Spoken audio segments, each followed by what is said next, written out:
Beijing and Washington agreed to extend a tariff truce for another 90 days, only hours before it was due to expire Tuesday. The move staves off triple-digit duties on each other's goods, where U.S. tariffs on Chinese goods would have shot up to 145% and Chinese tariffs on U.S. goods would have hit 125%. It would have been a virtual trade embargo between the two countries. The delay buys crucial time for U.S. retailers, as imports surge for the critical end-of-year season.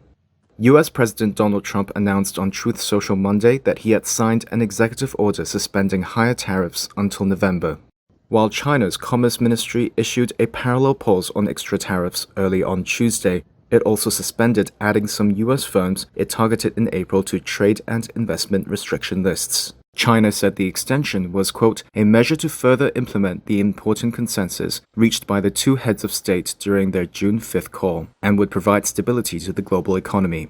On Sunday, Trump had asked China to quadruple the soybeans it buys in a Truth Social post, but he did not repeat that demand on Monday.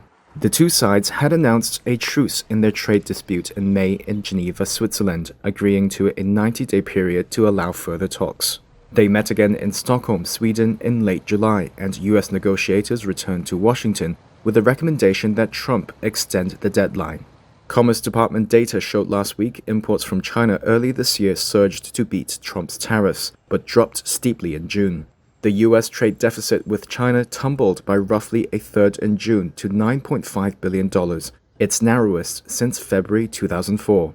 Over 5 consecutive months of declines, the U.S. trade gap with China has narrowed by over $22 billion, a 70% reduction from a year earlier. Washington has also been pressing Beijing to stop buying Russian oil over Moscow's war in Ukraine, with Trump threatening to impose secondary tariffs on China.